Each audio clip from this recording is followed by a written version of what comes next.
Meie saates on ilmenud väga palju huvitavat Eesti tuntud inimeste selliseid salakirgesid ja hobisid. Näiteks tuleb välja, et Robert Linna on väga kirglik focaccia küpsetaja, Keter Jaani hakanud päris profitasemel vaata, et fotograafiaga tegelema, nööp ju kogub lampe, sest talle meeldivad lambid. Ja nüüd tuleb välja, et üks tuntud inimene on veel, kellel on selline hobi juba mitu aastat olnud, millest me mitte midagi ei teadnud. See on Liina Randpere, treener ja on ka endine saatejuht olnud ja tuleb välja, et tema tegeleb tätoveeringutega. Mitte küll nii-öelda päris tätoveeringute tegemisega, nagu hennade tegemisega, mis on sellised ajutised, aga täna teeb ta tätoveerimissalongis endale päriseks tätoveeringu ja sellise, mis ei ole just kõige väiksem. Tere, oi, siin on koer. Tere, 55, muidugi. Mis selle koera nimi on? Moshi. Moshi, hello Moshi. No Liina, kene, mis sa teed siin? Teeks midagi, mida ma pole mitte kunagi varem teinud. No kui vanaema praegu vaataks, ütleks, et mis sa tüdruk nüüd määrid oma keha?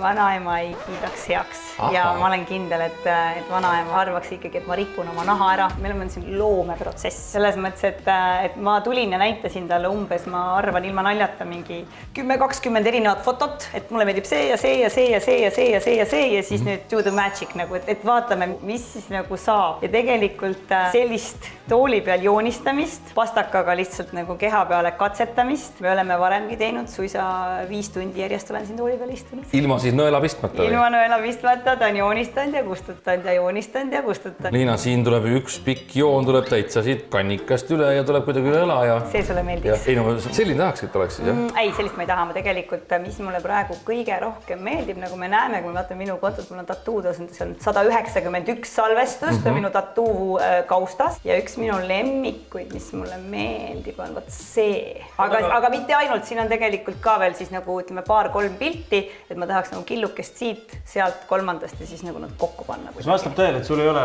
praegu varem, sa ei ole kunagi teinud tattoo'd endale, et keha on nii-öelda puhas või? Jah, minu keha on tattoo'de poolest on puhas leht, ma olen nagu auke teinud endale ise kusjuures. Olen ise nagu sukanõelaga teinud siia ka. Pustisid ennast ja ma olen nabaaugu teinud kunagi ise. Sa oled ise endale nabaaugu teinud? Loomulikult. Noh, selge. What do you think it will go like this more crazy? I think that this part here kind of maybe the line should respond to that one, but I kind of like it. Mind nagu praegu huvitab just see hetk, mis praegu oli. Tatoveerija, kes teeb siis praegu kavandit nii-öelda. Küsi käest, et vaatame, kui ma teeksin niimoodi, kuidas tundub. Ja sa pead kohe ütlema, kuidas tundub. Ja siin ei saa nagu pärast ümber mõelda. Praegu ei saa. Praegu ongi nagu see, ütleme nii, et nii nagu abieluvannet andes, et räägi nüüd või vaik igavesti. Selles mõttes, et pead ikkagi julgema öelda, mis sa mõtled. Ei, seda küll. Aga kus sa tead, et sa õigesti praegu mõtled? Tead, sisetunne ütleb niimoodi.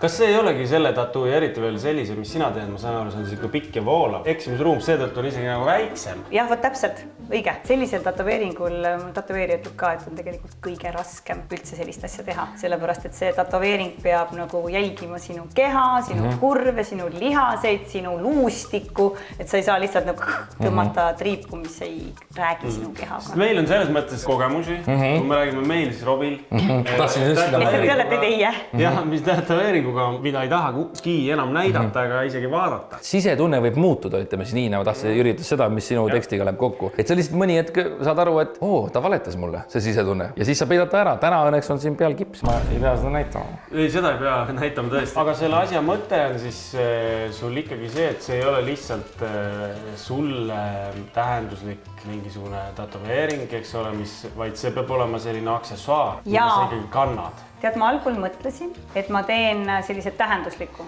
et ma panen oma laste nimed, kui ma teen need lehed siia ja siis mõtlesin, et äkki ma teen ka siia näiteks lehe sisse laste nime või kuskile siia käe peale.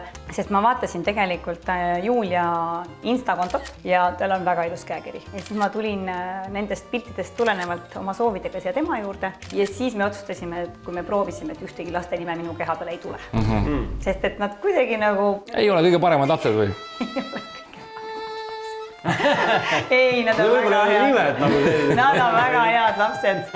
Kui rääkides siin tätoveerimisest, ise tegemisest, siis täiesti uus uudis, et sa oled ise hennasid hakanud tegema inimestele. Jaa, ma avastasin hennade tegemise mingi paar aastat tagasi. Mulle väga meeldib, see on selline nagu meditatiivne tegevus. Sa teed midagi, nagu Juliagi siin praegu teeb, et sa muudkui nokitsed midagi, keegi ei sega sind.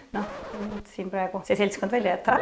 Näiteks siin on mõned hennad, mis ma olen teinud. See on ikka täitsa kunst juba, see ei ole niisama täpselt. grafik. Need ma olen endale teinud, kuna näiteks emale tegin sellise henna. Aga mul on suur rõõm näha, et kindad lähevad kätte ja hakkabki pihta. Is it going to be painful? Not really, like only few people gonna feel like actual pain, but usually it's like out of 10 it's gonna be like 3-4. Most of the women just sleeping on the session. Oligi vaja, et keegi nagu nii-öelda keegi lähedane oleks siin. Võimalikult lähedane. Me tunneme ju nii kaua juba, et ma võin tegelikult sellest sama selle voodi peal. Teie olete ju vist isegi koos töötanud. No me oleme aastaid koos töötanud. Taas koos, meie oleme Liinaga vähemalt 3 korda kohtunud. Vähemalt. Nii et me võime sinna voodi peal ronida või selle peale. Nii, ja nüüd on see hetk käes. Esimene joon on tehtud. Esimene joon on tehtud, jah. Ja sul on viimane aeg loobuda. Jätan ühe väikse joone. Aga võta vastu. Jaa. Vaata, mis ma teen. See on minu poeg, kes ei teadnud, et ma läksin täna tatoveeringut tegema. Meil on sulle üllatus. Tegelikult see tunne on selline, nagu keegi hästi nagu natukene kõrvetaks minu meelest või nagu selline nagu või kraabiks nõelaga. Ma ütlen, et ta kraabibki nõelaga selle mõttes. Aga tegelikult ütleme otse välja, et kuna siin mingit tuimestust ei ole, siis see on jumala okei. See ei ole nagu üldse hull. Nagu ma olen aru saanud inimestelt, kellel tatoveeringud on, et mingid kohad vist on väga valusad. Julia, what is the most painful spot? I would say ribs. Ribs? Ribs and fingers, but I had girls who were sleeping even when I was doing her neck tattoo, and she was like struggling only because she was afraid that if she would fall asleep, she would be like... Most of the women just sleeping here, especially if they have kids.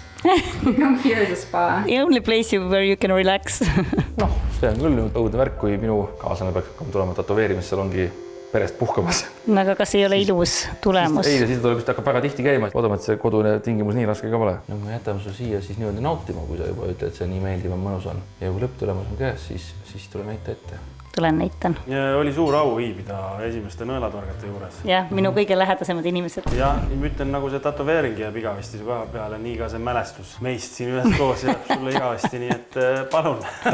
Selle aeg, kui sa tukastad siin, siis me laseme Julial ühte kohta su keha peal tatoveerida oma nimed. Üllatusena kohe. Ja siis vaata, kus on Robert ja Jüri ühel hetkel. Igal juhul tee siis asi valmis ja tule näita stuudios, milline see välja kukkus.